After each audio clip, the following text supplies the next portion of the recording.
Hello all welcome back to my channel dear Janhvi. Channel అయితే subscribe చేసుకోండి and ఈ వీడియోకి ఒక లైక్ చేయండి. ఈ వీడియోలో అయితే ఫ్రమ్ జటాయు టు కన్యాకుమారి మొత్తం అంతా కూడా ఒకటే వీడియోలో అయితే కవర్ చేసేస్తాను. అండ్ ఈ వ్లాగ్ వచ్చేసి ప్రీవియస్ వ్లాగ్ కంటిన్యూషన్ అనమాట. బిఫోర్ డే మున్నార్ మొత్తం కూడా కవర్ చేసాం. ఇంకా నెక్స్ట్ డే ఎర్లీ మార్నింగ్ అనమాట 5:30కే మేము రూమ్ అనేది చెక్అవుట్ చేసేసి అక్కడి నుంచి కొచ్చి అయితే వచ్చేసాము. కొచ్చిలో ట్రైన్ ఎక్కేసి కొల్లాంలో దిగాం. కొల్లాంలో ఆఫ్టర్నూన్ లంచ్ చేసేసి అక్కడి నుంచి జటాయుకి అయితే బస్ ఎక్కాము. చాలానే లాంగ్ జర్నీ చేసేసాము. అసలు యాక్చువల్లీ త్రివేంద్రం నుంచి అయితే కొంచెం దగ్గర అంట, కానీ మా ప్లాన్ రివర్స్ అయిపోయి త్రివేంద్రంకి మేము స్టార్టింగ్ వెళ్ళాల్సి వచ్చింది. సో ఇంక అదనమాట. ఇక్కడైతే జటాయు కోసం ఇంకా టికెట్స్ తీసేసుకున్నాము. ఇంక అక్కడైతే వెయిట్ చేస్తున్నాము. జనాలు చాలానే ఉన్నారు. యాక్చువల్లీ మా ప్లానింగ్లో జటాయు అనేది లేదనమాట, కానీ ఇంత దూరం వచ్చాము కదా చూడాల్సిన స్పాట్, సో ఇంకెప్పుడు చూస్తాం అనేటట్టుగా ఇక్కడికి కూడా వచ్చాము. యాక్చువల్లీ ఇక్కడ నుంచి వర్కలా అయితే దగ్గర ఒక 3 to 4 hours కానీ టైం ఉంటే ఇంకా వర్కలా కూడా కవర్ చేసేసేవాళ్ళమేమో. ఇంకా అంతలా తిరిగామన్నమాట. కానీ ఇంకప్పటికే 6 days నుంచి ఇంకా అలా ట్రావెల్ చేస్తూనే ఉన్నాం కదా, సో టైర్డ్ అయిపోయాము. ఓకే, ఇంకా టికెట్ ప్రైస్కి వచ్చేసరికి పెర్ హెడ్ అయితే 300 రూపీస్ ఛార్జ్ చేశారు. అండ్ రోప్ వేకి వచ్చేసరికి ఇక్కడ కూడా పెర్ హెడ్ ఇంకొక 300 రూపీస్ ఛార్జ్ చేశారనమాట. టోటలీ 600 రూపీస్ అయింది పెర్ హెడ్ అయితే. నేనైతే ఫస్ట్ టైం ఎక్స్పీరియన్స్ చేస్తున్నాను ఇలా రోపే, అసలు ఇలా దగ్గర నుంచి చూడడం కూడాను. ఐ మీన్ ఒక బాక్స్ లో అయితే ఒక 8 members వరకు అయితే పడుతున్నారు. టికెట్ ప్రైస్ కి వచ్చేసరికి నాకైతే కొంచెం ఎక్కువగానే అనిపించింది. ఓన్లీ జటాయు అనే కాదు, కేరళలో చాలా ప్లేసెస్ వరకు కూడా ఎంట్రన్స్ టికెట్స్ చాలా ఎక్కువగా ఉన్నాయేమో అనే ఫీలింగ్ అయితే వచ్చిందనమాట. రోప్ వేకి మాత్రం పెర్ హెడ్ 300 అనేది ఓకే, కానీ ఎంట్రన్స్ కూడా పెర్ హెడ్ 300 అనేది అంతగా నాకు అనిపించలేదు. సో ఇక్కడైతే స్లోగా రోప్వే అయితే ఎక్కుతున్నాము. ఈ రోప్వేలో అయితే మనం ఒక 7 minutes అలా ట్రావెల్ చేస్తాము. ఒక 5 to 7 minutes ఇంకా అలా ట్రావెల్ చేసిన తర్వాత ఇంకా జటాయు దగ్గరికి అయితే వస్తాము. సో ఇంకా వ్యూ పాయింట్ వచ్చేసరికి సూపర్, అసలు చెప్పలేను అసలు నా మాటలతో, అంత బాగుందనమాట. యాక్చువల్లీ నేనైతే ఇంకా ఫుల్ చిరాక్ అయిపోయాను.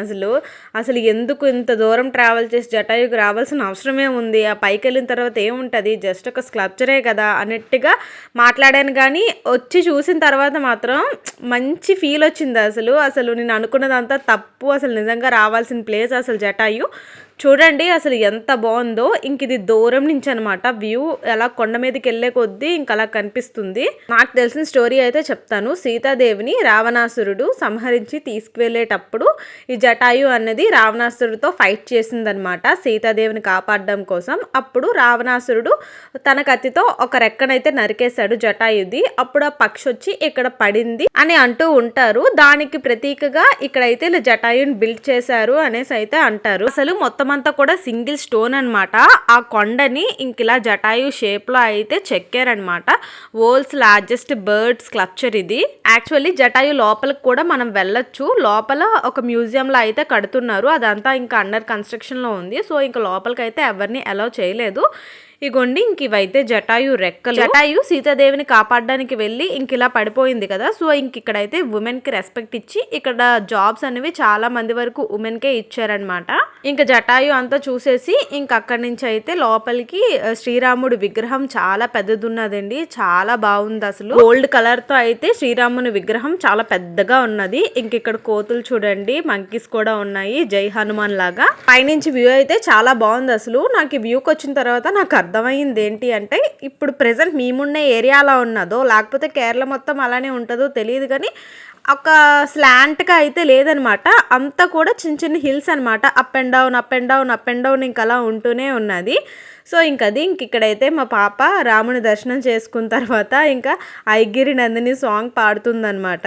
యాక్చువల్లీ అరుణాచలం వెళ్ళినప్పుడు ఒక చిన్న ఇన్సిడెంట్ అయితే జరిగిందనమాట. సో అప్పటి నుంచి నేను ఏ గుడికి వెళ్ళినా సరే విగ్రహాలకు అయితే షూట్ చేయడం మానేశాను. అండ్ ఇక్కడ వచ్చేసి రాముని పాదం అనేసి ఇక్కడ ఇలా ఉన్నది. ఇక్కడ అందరూ కూడా మనీ వేస్తున్నారు. అసలు వ్యూ చూడండి, అండ్ అలానే స్కల్ప్చర్ కూడా ఎంత బాగా చెక్కారో.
అది ఇంకా జటాయు చూసి అయితే ఇంక ఇక్కడ రిటర్న్ అయిపోతున్నాము మళ్ళీ రోప్వేలో. ఇంక అప్పటికే ఈవినింగ్ అయిపోతుంది. చూడండి అసలు ద బ్యూటిఫుల్ సన్సెట్. అసలు ఇంక అక్కడి నుంచి అయితే బస్ ఎక్కేసి ఇంకా త్రివేంద్రం వచ్చేసాం. త్రివేంద్రం టు కన్యాకుమారి అయితే మళ్ళీ ట్రైన్ జర్నీ చేసాము. కన్యాకుమారిలో మేము దిగేసరికి నైట్ 12:30 ఇంకా అలా అయిపోయిందండి. ఇప్పటి వరకు కూడా అంత ట్రావెల్స్తో అయిపోయిందనమాట రూమ్స్ అవన్నీ కూడాను. ఇంకా కన్యాకుమారి ఆ టైంలో మాకు రూమ్ దొరకడానికి కొంచెం కష్టమైంది. జస్ట్ ఇంకా 1 నైట్ కోసం కూడా ఇంకా చాలా ఎక్కువగానే ఛార్జ్ చేశారు. సో ఇంకా మార్నింగే జస్ట్ ఇంకా అలా పడుకొని లేచి ఫ్రెష్ అప్ అయిపోయి రూమ్ కూడా చెక్అవుట్ చేసేసి వెళ్ళి రైల్వే స్టేషన్లో పెట్టేసి వచ్చేసాం అనమాట లగేజెస్.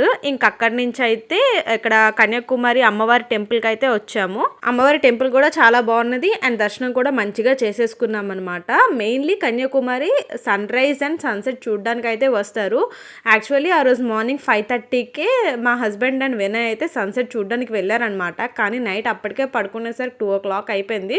నేనైతే చెప్పేశాను వెళ్తే మీరు వెళ్ళండి కానీ నన్ను అయితే అసలు లేపొద్దని చెప్పేసి. మేమైతే ఇంక రాలేదు. నేను స్వాతి రెస్ట్ తీసుకున్నాము. నిజంగా యూట్యూబ్లో చూసినప్పుడు ఏముందిలే కన్యాకుమారిలో కూడా జస్ట్ ఒక టెంపుల్ ఇంకా అలాగ ఒక వ్యూ పాయింట్ ఉంటుంది అంతే కదా, దానికోసం అంత దూరం ట్రావెల్ చేయడం అవసరమా అని చెప్పేసి కన్యాకుమారి కూడా నేనైతే అసలు నో చెప్పేశాను. కానీ వచ్చిన తర్వాత నిజంగా వర్త్ అండి బాబోయ్. అసలు అంత బాగుందనమాట.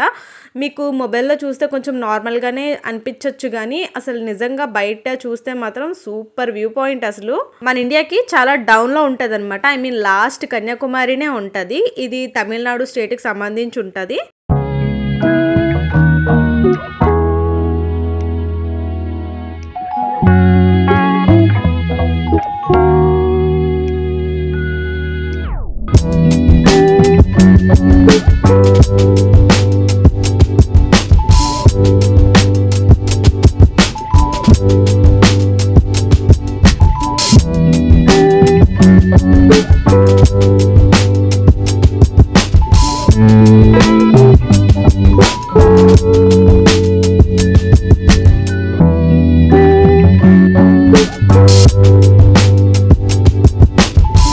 ఇంకా అక్కడ కూర్చొని అయితే మంచిగా వ్యూ పాయింట్ని ఎంజాయ్ చేస్తున్నాం అనమాట. చల్ల గాలి అసలు భలే ఉంది. అసలు ఇక్కడ మీరు క్లియర్గా అబ్జర్వ్ చేస్తే ఇక్కడ వాటర్ అనేది గ్రీన్ కలర్లో ఉన్నది. ఇంక కన్యాకుమారిలో ప్రత్యేకత ఏంటంటే ఇక్కడ 3 సముద్రాలు కలుస్తాయి అనమాట. త్రివేణి సంగమం అని కూడా అంటారు. హిందూ మహాసముద్రం, అరేబియన్ సీ అండ్ అలానే బంగాళాఖాతం అనుకుంటా. ఈ 3 సముద్రాలు కూడా ఒక చోట ఇక్కడే కలుస్తాయి. మంది షిప్ లో వెళ్ళి ఆ త్రివేణి సంగమం దగ్గర వాటర్ కూడా కలెక్ట్ చేస్తారు. ఇంకా కుమారి అమ్మవారి టెంపుల్ స్టోరీ ఏంటంటే నాకు తెలిసినంత వరకు చెప్తాను. కుమారి అమ్మవారు శివుడిని పెళ్లి చేసుకోవడానికి ఇంకా అలా తపస్సు చేస్తూ ఉంటారనమాట.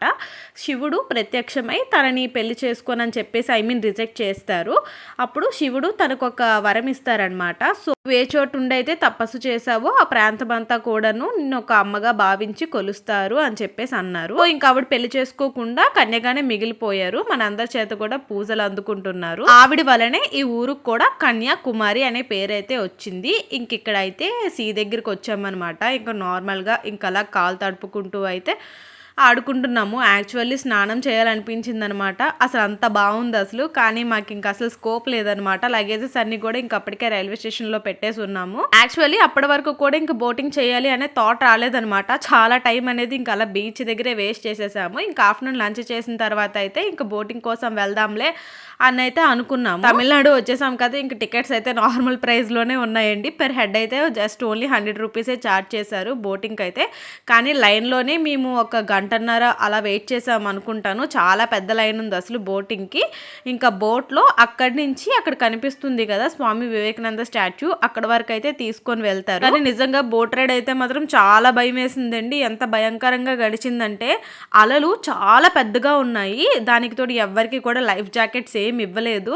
ప్లస్ బోట్ ఫుల్గా మినిమం బోట్లో ఒక 80 మెంబర్స్ని ఇంకా అలా ఎక్కించేసి ఉంటారు. బోట్ అయితే అలల తాకిడికి అప్ అండ్ డౌన్ అవుతూనే ఉన్నది. అసలు చాలా భయం వేసింది నిజంగా. అసలు ఒక ఒడ్డుకి చేరుతామా అనే అంత భయం వేసింది అసలు. నిజంగా బోట్ ఎక్స్పీరియన్స్ అయితే మాత్రం లైఫ్లో మర్చిపోలేను. అండ్ ఈ బోట్ ఎక్కిన తర్వాత లైఫ్లో ఇంకే బోట్ ఎక్కాలన్నా సరే భయం వేస్తుందేమో. అసలు అంత భయంకరంగా గడిచింది. ఇంకా స్టాచ్యూ దగ్గరికి అయితే వచ్చేసాము. ఇంకా అక్కడ కూడా entrance ticket per head 30 rupees అయితే తీసుకున్నారు. సో ఇంకా కన్యాకుమారిలో అయితే గ్లాస్ బ్రిడ్జ్ ఉంటుందండి. అక్కడ టెంపుల్ సైడ్ నుంచి అటు సైడ్ వెళ్ళడానికైతే ఒకప్పుడు బోట్లో వెళ్ళేవారంట. ఇప్పుడైతే గ్లాస్ బ్రిడ్జ్ అనమాట ఉంది. మంచి ఎక్స్పీరియన్స్ అసలు గ్లాస్ బ్రిడ్జ్. అసలు మన ఇండియాలో ఒక్క కన్యాకుమారిలోనే ఉన్నది. అది కూడా ఓషన్ మీద సీ మీద గ్లాస్ బ్రిడ్జ్ అనేది ఓన్లీ కన్యాకుమారిలోనే మనం చూడగలం. గ్లాస్ బ్రిడ్జ్ కూడా ఎక్స్పీరియన్స్ చేశాను, చాలా బాగుంది అసలు. ఇంకా స్టాట్యూ చూడండి, అక్కడ పై వరకు అయితే ఎక్కాలి. ఇంకా వన్స్ పైకి ఎక్కిన తర్వాత వ్యూ పాయింట్ ఏమైనా ఉందా అసలు.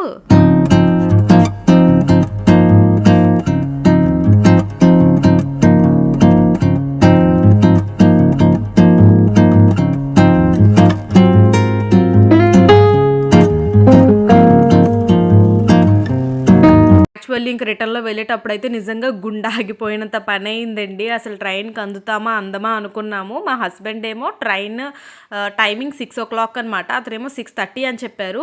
5:45 వరకు మేము ఇంకా బోట్లోనే ఉన్నామన్నమాట. ఇంకా రీచ్ అవుతామా అవ్వలేమా అనేసి చాలా టెన్షన్తో పరిగెట్టాము. అసలు ఇంకా ట్రైన్ మిస్ అయిపోతామేమో దేవుడా అసలు ఇంకెలా వెళ్ళాలి అనేసి అనుకున్నాము. కానీ బై ద గాడ్ గ్రేస్ అసలు ట్రైన్ అయితే క్యాచ్ చేసాము, ఫుల్గా పరిగెట్టామన్నమాట. అక్కడి నుంచి పర్లేదు, దగ్గరనే ఒక 5 minutesలో అయితే రైల్వే స్టేషన్ వచ్చేస్తుంది. కాకపోతే ఇంక లగేజెస్ అవన్నీ కలెక్ట్ చేసుకొని ఫుల్గా పరిగెట్టాము. సో ఇంకా అదనమాట, బ్యూటిఫుల్ సన్సెట్ వ్యూ అయితే చూసాము. మార్నింగ్ సన్ రైజ్ అయితే చూడలేకపోయాను, కానీ ఇంకా బ్యూటిఫుల్ సన్సెట్ అయితే చూసాను. ఇంకా అదండి, సేఫ్గా మళ్ళీ మా ఇంటికి అయితే మేము రీచ్ అయిపోయాం అనమాట. నిజంగా టూర్ మొత్తం కూడా నా లైఫ్లోనే one of the best memories అసలు. ఇంక ఇక్కడైతే కొన్ని పిక్స్ ఇక్కడ యాడ్ చేస్తున్నాను, టూర్ స్టార్టింగ్ నుంచి కూడా తీసుకున్నవన్నీ కూడాను. నిజంగా కాకిలాగా 100 ఏళ్ళు బతికే బదులు హంసలాగా ఒక్కరోజు బ్రతికి చనిపోయినా చాలు అనేసి అంటుంటారు కదా, అది మాత్రం నిజమేండి. మంచిగా కష్టపడాలి, సంపాదించాలి, లైఫ్ని అయితే ఎంజాయ్ చేయాలి. ఇంకా అదే అనిపించింది అనమాట. నిజంగా మనం ఇలా టూర్స్కి వెళ్తే చాలానే నేర్చుకుంటాము. సో ఇంకా అదనమాట, కేరళ సిరీస్ అయితే ఇక్కడితో అయిపోయాయి. అసలు చాలా ఫాస్ట్గానే అప్లోడ్ చేసేద్దాం అనుకున్నాను, కానీ ఇంకా అలా లేట్ అయిపోయింది. సో ఇంకా అదనమాట, ఇంకా నెక్స్ట్ వీడియోలో కేరళలో నేను ఏమేమి కొనుక్కున్నానో అవన్నీ కూడా చూపిస్తాను. అండ్ అలానే కేరళలో నాకు కొంచెం విచిత్రంగా అనిపించిన మూమెంట్స్ అండ్ థింగ్స్ ఏంటి, ఇంకా అవి కూడా షేర్ చేసుకుంటాను అనమాట. ఆ ఛానల్ అయితే ఇప్పుడు ప్రెజెంట్ 17K సబ్స్క్రైబర్స్ ఉన్నారు. సో ఛానల్ అయితే ప్లీజ్ సబ్స్క్రైబ్ చేసుకోండి. వన్స్ 20K సబ్స్క్రైబర్స్ రీచ్ అయిన తర్వాత నా ఇంట్రొడక్షన్ వీడియో అనేది నేను చేస్తాను. So see you in the next video. Until then bye friends.